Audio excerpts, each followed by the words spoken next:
नमस्कार दोस्तों, perfect success point में आपका स्वागत है। मैं बिजू मिश्रा फिर आपके सामने उपस्थित हूँ और आज हम लोग देखेंगे चैप्टर 1 हमारे आसपास के पदार्थ यानी मैटर इन और सराउंडिंग्स के एमसीक्यू सारे क्वेश्चन। जितने एनसीईआरटी के क्वेश्चन है सारे क्वेश्चन हम लोग बहुत अच्छे से देखेंगे। इससे बाहर एक भी क्वेश्चन नहीं आएगा, ठीक है? इतना यकीन रखना। आइए, आप इस बात से मत घबराइएगा कि ये तो धीरे धीरे पढ़ा रहा है, थोड़ा टाइम लगेगा। हाँ ज़रूर, वक्त तो ज़रूर लगेगा, क्योंकि दोस्तों आप सभी जानते हैं कि पानी को बर्फ में बदलने में वक्त लगता है, ढले हुए सूरज को निकलने में वक्त लगता है। थोड़ा धीरज रख, थोड़ा और जोर लगाता रह। किस्मत के जंग लगे दरवाजे को खुलने में वक्त लगता है। जो तूने कहा कर दिखाएगा रख यकीन। अरे जो तूने कहा है कर दिखाएगा रख यकीन, क्योंकि गरजे जब बादल तो बरसने में वक्त लगता है। आइए, इन्हीं सुनहरी पंक्तियों के साथ आज हम लोग अपना एमसीक्यू स्टार्ट करते हैं और देखते हैं कि आज आप लोग कितने क्वेश्चन कर पाते हैं। ठीक है, चलिए पहला क्वेश्चन। तापमान के बढ़ने से पदार्थों के कणों की गतिज ऊर्जा पर क्या प्रभाव पड़ता है? पहला ऑप्शन, घटती है, बढ़ती है, अपरिवर्तित रहती है, इनमें से कोई नहीं। बताइए। जब तापमान बढ़ाया जाता है तो पदार्थ के कणों की गति क्या होती है? बढ़ती है। दूसरा क्वेश्चन, दो विभिन्न पदार्थों के कणों का स्वतः मिलना क्या कहलाता है?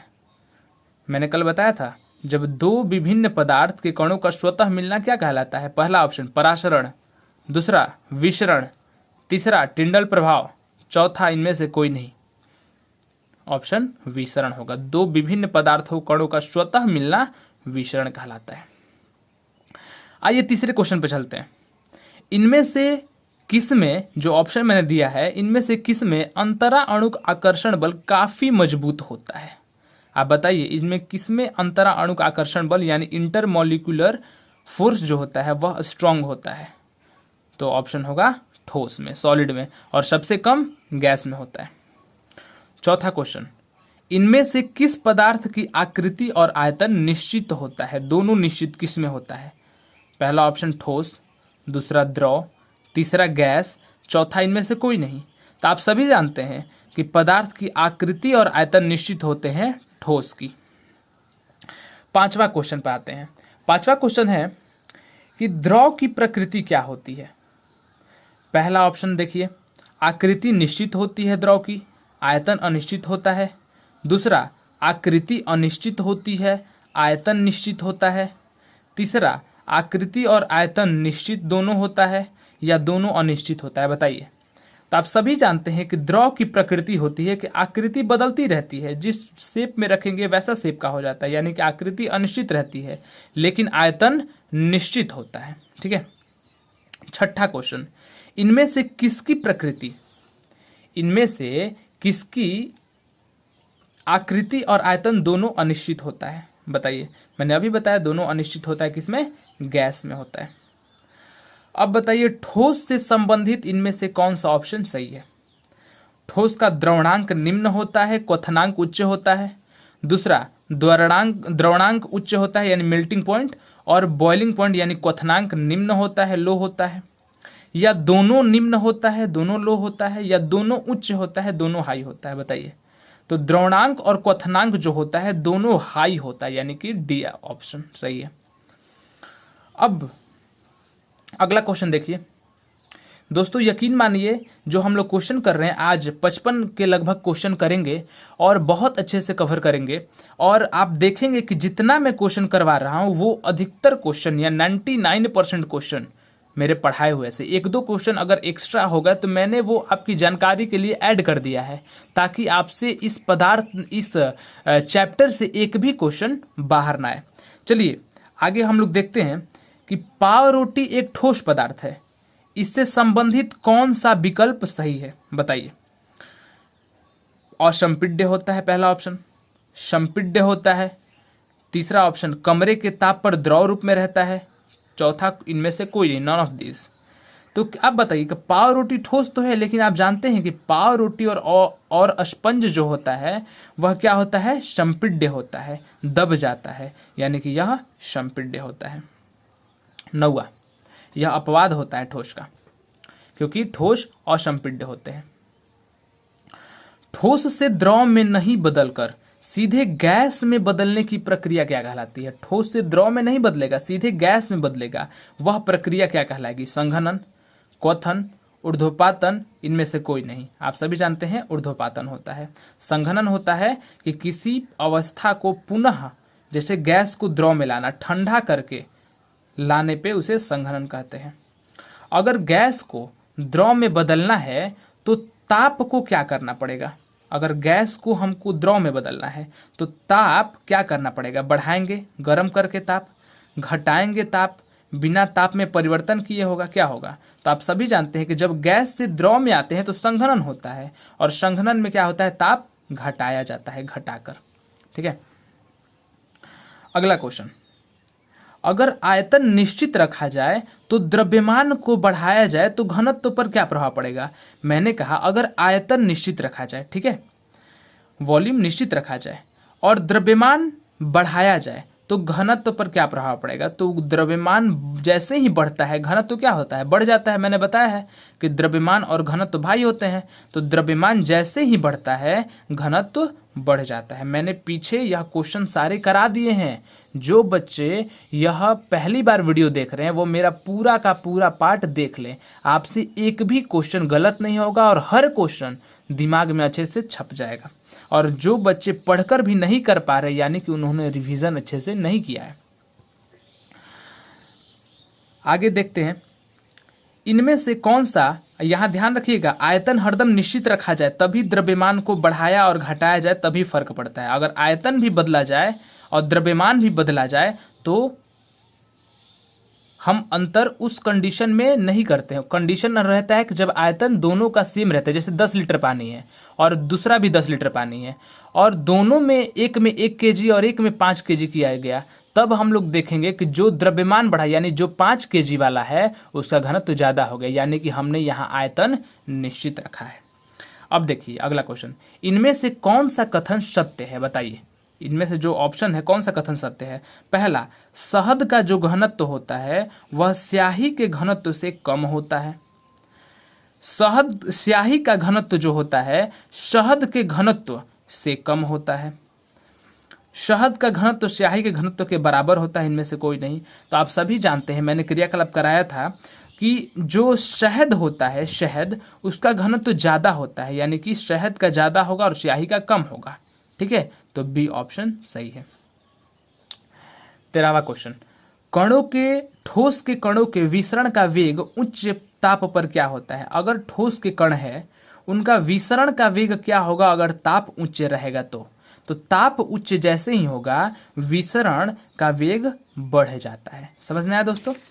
आइए अगला हम लोग देखते हैं, यहाँ पे 14वां, द्रव में विसरित होने की प्रवृत्ति पाई जाती है किनमें? केवल द्रव और गैस की।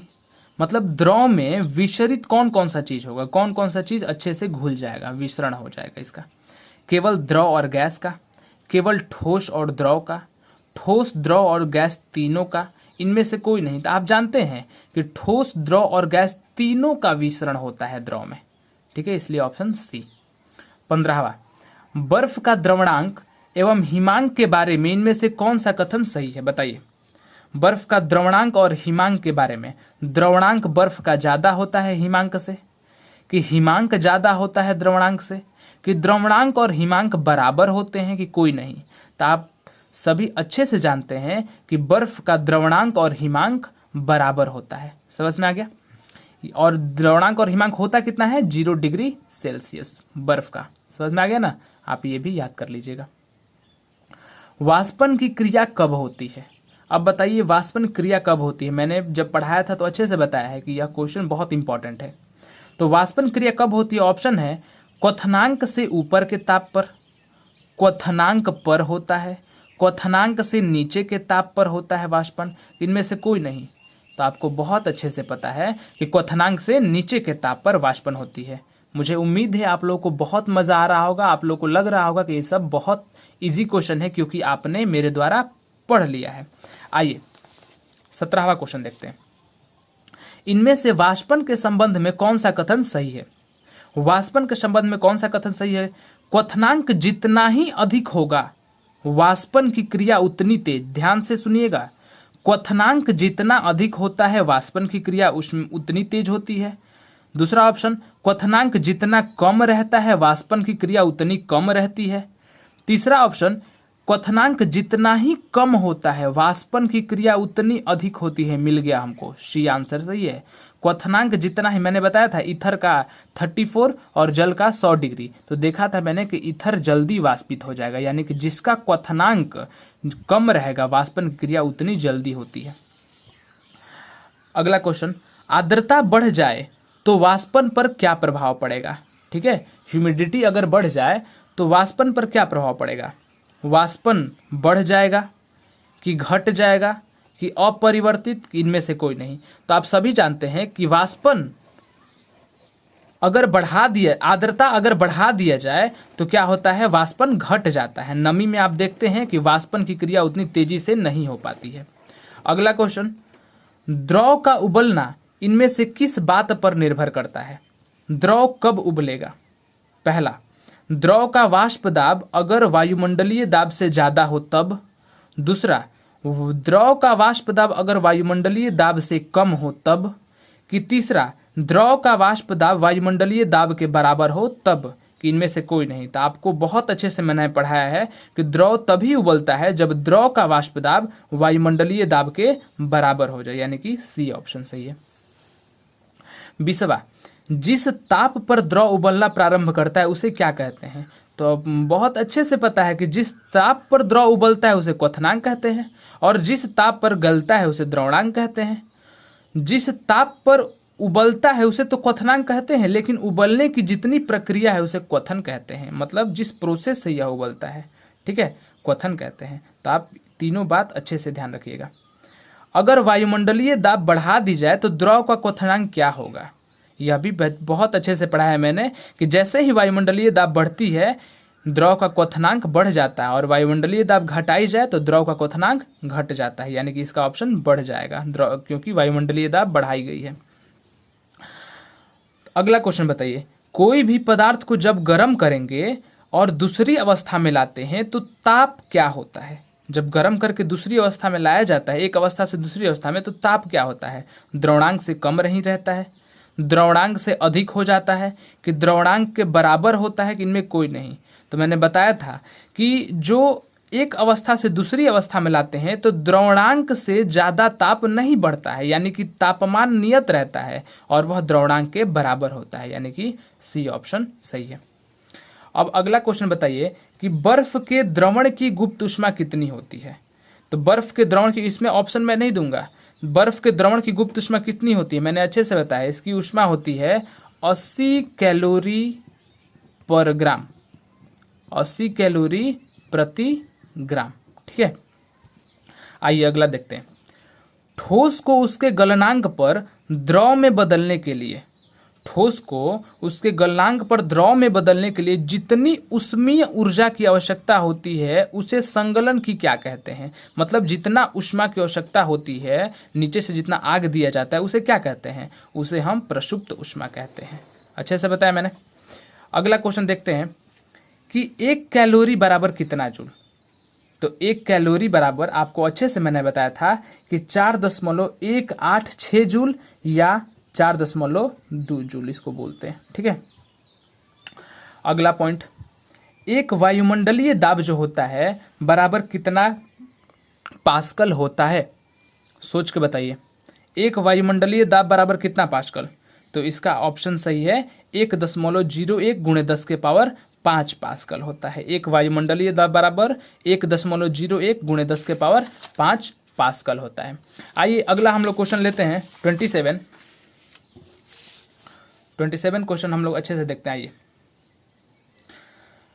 बताइए, आयनीकृत गैस के रूप में, मतलब आयोनाइजेशन जब हो जाता है गैस का, तो उस रूप में पाई जाने वाली पदार्थ की अवस्था कौन सी है?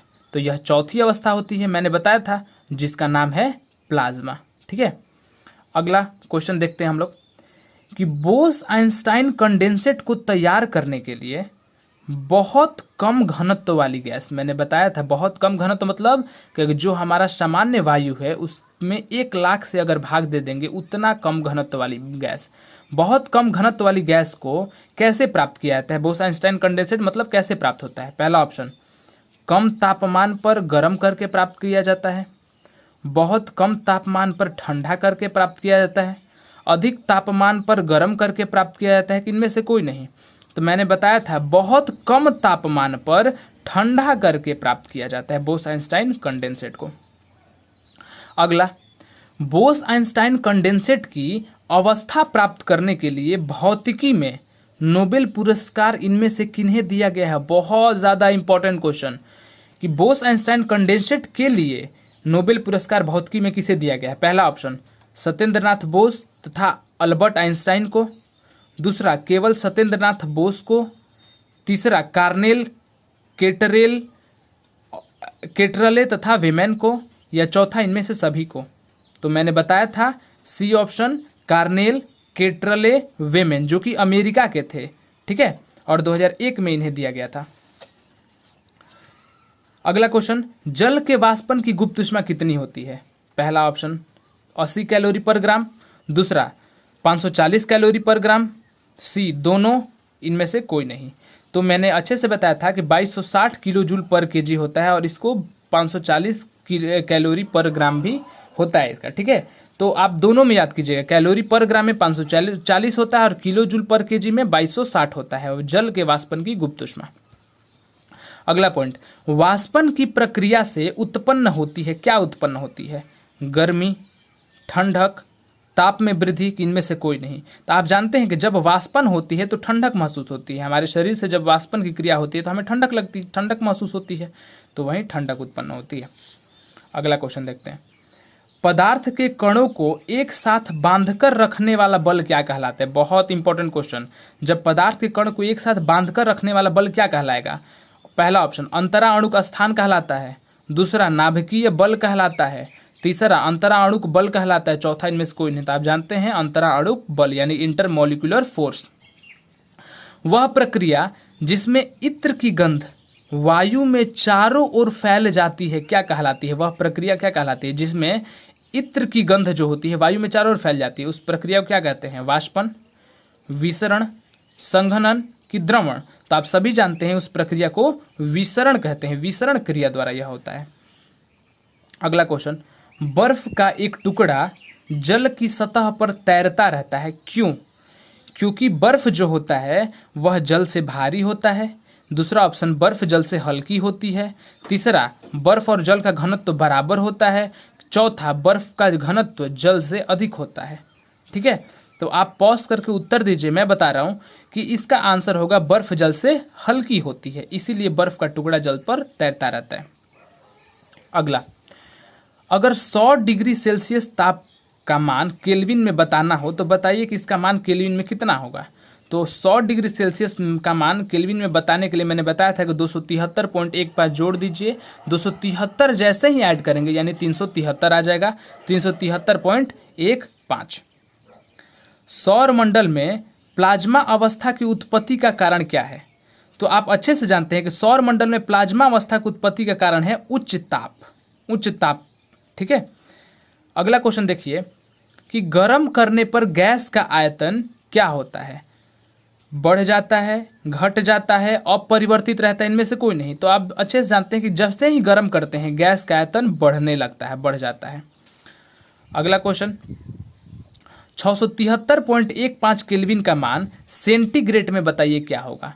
तो सेंटीग्रेड में बताने के लिए मैंने बताया था कि इसको क्या किया जाता है, 273.15 घटा देंगे और जैसे ही इसमें 273.15 घटाएंगे तो 15 से 15 0 और इसमें 273 घटाएंगे तो 400 आ जाएगा, यानी कि इसका ऑप्शन 400। ये देखिए। आइए अगला क्वेश्चन। यकीन है मुझे दोस्तों कि आप लोग अच्छे से समझ रहे होंगे और अच्छे से इसका आंसर दे पा रहे होंगे। चलिए, हवादार जगहों पर द्रव के वाष्पन का वेग क्या होता है? अगर हवादार जगह है तो द्रव का वाष्पन का वेग क्या होगा, तो वाष्पन का वेग वहाँ बढ़ जाता है, क्योंकि वायु का वेग जैसे ही बढ़ता है वाष्पन का वेग बढ़ जाता है। मैंने बताया है, सब क्वेश्चन, सब पूरा का पूरा क्वेश्चन मैंने बताया है, समझ में आया। इसलिए मेरा पहले का जो कॉन्सेप्ट वीडियो है, पहले का जितना मैंने पार्ट 5 पढ़ाया है, उसमें पूरा मैंने एनसीईआरटी चैप्टर 1 से संबंधित हर टाइप का क्वेश्चन बताया है, हर कॉन्सेप्ट क्लियर करा है बहुत अच्छे से। इसलिए प्लीज़ उसे ज़रूर देखें, फिर आप अगला पार्ट ज़रूर देखें। देखिए अगला, किसी ठोस पदार्थ का द्रव में परिवर्तन क्या है। जब ठोस चीज़ द्रव में बदलता है तो वो क्या कहलाता है, द्रवणांक कहलाता है, क्वथनांक कहलाता है, द्रवण कहलाता है, क्वथन कहलाता है। इसका आंसर दीजिए, कुछ लोग गलत भी देंगे इसका आंसर, तो इसका होगा द्रवण। क्यों, क्योंकि ठोस का द्रव में परिवर्तन होता है तो उस ताप को द्रवणांक कहते हैं। यहाँ ताप के बारे में नहीं पूछा है, ठोस पदार्थ का द्रव में परिवर्तन पूछा है तो वह द्रवण कहलाता है, ठीक है। और परिवर्तन करने वाला ताप पूछता तो द्रवणांक कहलाएगा, ठीक है। निम्नलिखित में से कौन एक पदार्थ नहीं है, बताइए। हवा, इत्र की सुगंध, स्नेह, किताब, कार्बन डाइऑक्साइड। अच्छे से बताइए इसका, तो इसका आंसर होगा स्नेह, क्योंकि हवा होती है, इत्र की सुगंध भी होती है, किताब भी होती है और कार्बन डाइऑक्साइड भी होती है, स्नेह नहीं होता। गैस के अधिक आयतन को कम आयतन वाले सिलेंडर में रखा जा सकता है, यह गैस के किस गुण के कारण संभव है। तो यह गैस के इस गुण के कारण संभव है क्योंकि इसकी संपीड्यता बहुत अधिक होती है, यानी कि इसका ऑप्शन बी सही है। अगला क्वेश्चन, वस्तु का तापमान बढ़ाने से निम्नलिखित में से क्या नहीं होता है। पहला, ध्यान से इस क्वेश्चन को आंसर दीजिएगा, पॉज करके अच्छे से दीजिए। वस्तु की गतिज ऊर्जा बढ़ जाती है। दूसरा, वस्तु के कणों की गतिज ऊर्जा बढ़ जाती है। तीसरा, अगर वस्तु ठोस है तो उसके कण अपनी जगह पर तेजी से कंपन करने लगते हैं। चौथा, अगर वस्तु द्रव या गैस हो तो वह तेजी से गति करने लगता है। तो आपको अच्छे से पता है कि वस्तु के कणों की गतिज ऊर्जा बढ़ जाती है, ना कि वस्तु की गतिज ऊर्जा। वस्तु की गतिज ऊर्जा नहीं बढ़ती है, वस्तु के कण की गतिज ऊर्जा बढ़ जाती है, यानी कि इसका आंसर बी सही है। तापमान का एसआई मात्रक क्या है, तो आपको पता है तापमान का एसआई मात्रक केल्विन होता है। सेल्सियस, फ़ारेनहाइट सब यूज होता है, लेकिन इसका एसआई मात्रक पूछे तो केल्विन होता है। इनमें से कौन ऊर्ध्वपातन नहीं कर सकता है। पहला, ठोस कार्बन डाइऑक्साइड, दूसरा गैस कार्बन डाइऑक्साइड, तीसरा नेफ्थलीन, नौशादर। तो आपको मैंने बताया था कि नेफ्थलीन, नौशादर, आयोडीन, ठोस कार्बन डाइऑक्साइड सभी ऊर्ध्वपातन कर सकता है, जबकि गैस कार्बन डाइऑक्साइड नहीं करता है। अगला क्वेश्चन, कि शुष्क बर्फ किसे कहा जाता है। शुष्क बर्फ किसे कहा जाता है। नाइट्रिक ऑक्साइड, नाइट्रस ऑक्साइड, ठोस कार्बन डाइऑक्साइड, इनमें से कोई नहीं। तो आपको पता है शुष्क बर्फ ठोस कार्बन डाइऑक्साइड को कहा जाता है। पिछले वीडियो में आप अच्छे से देख सकते हैं। अब ये क्वेश्चन एक एक्स्ट्रा मैंने लिया है जो कि एनसीईआरटी चैप्टर 1 में नहीं दिया है, इसलिए मैंने ये क्वेश्चन ले लिया, ठीक है। नाखून की पॉलिश हटाने वाला द्रव होता है, बताइए। नाखून की पॉलिश को हटाने वाला द्रव कौन सा होता है। एथेनॉल, एसीटोन, ईस्टर, सिरिका। तो इसका ऑप्शन आंसर होगा एसीटोन। एसीटोन जो होता है नाखून की पॉलिश हटाने वाला द्रव होता है। अगला, 0 डिग्री सेल्सियस पर जल की भौतिक अवस्था क्या होती है। 0 डिग्री जब जल का तापमान रहेगा तो उस समय जल कौन कौन सी अवस्था में रहता है। ठोस में, द्रव में, ठोस और द्रव दोनों में, कि ठोस और गैस दोनों में। तो आप जानते हैं या तो बर्फ में रहता है या जल में रहता है, यानी कि ठोस और द्रव में।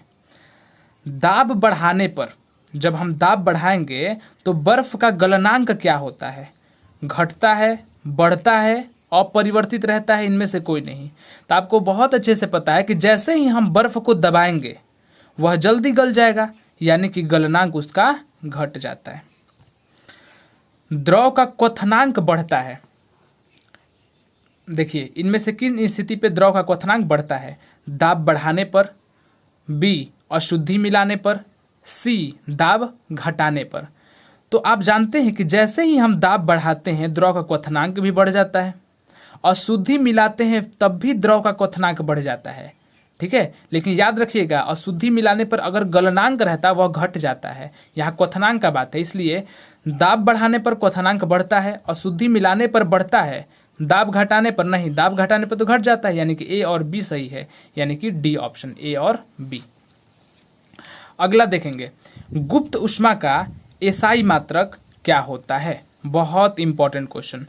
गुप्त ऊष्मा का एसआई मात्रक क्या होता है, पहला किलोग्राम पर जूल, दूसरा जूल पर किलोग्राम, तीसरा कैलोरी पर ग्राम, या नन ऑफ दिस। तो इसका आंसर होगा जूल पर किलोग्राम। ये कैलोरी पर किलोग्राम ये सब जो होता है, यह कैलोरी पर ग्राम, यह भी इसका मात्रक व्यवहारिक मात्रक होता है, लेकिन एसआई मात्रक पूछे तो गुप्त ऊष्मा का एसआई मात्रक जूल पर किलोग्राम होता है।